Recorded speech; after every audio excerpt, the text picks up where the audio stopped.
جہاں صاحب ایک سوال یہ ہے کہ خدا اگر ہر جگہ موجود ہے تو وہ اس کا اصل اس کی حقیقت کیا ہے؟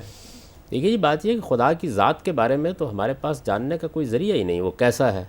اس کی شخصیت کیسی ہے۔ اس کی وجہ یہ ہے کہ ہم جو کچھ بھی جان سکتے ہیں وہ دو ہی طریقوں سے جانتے ہیں، یا تو ہمارے حواس کے سامنے آ جاتا ہے، یا پھر یہ ہے کہ ہم اپنے حواس کے سامنے آنے والی چیزوں میں سے کسی کے ساتھ مشابہ ٹھہرا کے کسی چیز کو سمجھتے ہیں۔ تو اللہ تعالیٰ کی ذات نہ ہمارے سامنے آتی ہے اور نہ اس سے ملتی جلتی کوئی چیز اس کائنات میں موجود ہے، تو ذات خداوندی کو تو ہم بالکل نہیں جان سکتے۔ باقی رہ گئی یہ بات کہ وہ ہر جگہ موجود ہے، وہ اپنے علم کے لحاظ سے ہر جگہ موجود ہے،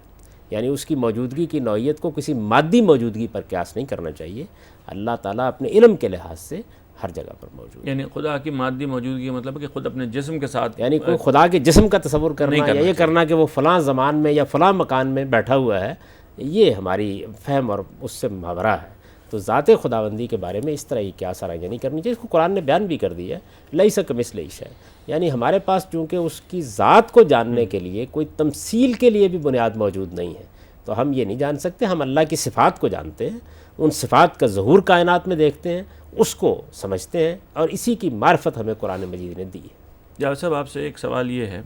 کہ یہ آپ اپنے درس سے پہلے اور پھر خاتمے پر اور پھر حدیث کے درس میں آپ کچھ کلمات پڑھتے ہیں جو غالباً مسنود کلمات ہیں، آپ کچھ ان کی شرح فرما دیجئے کہ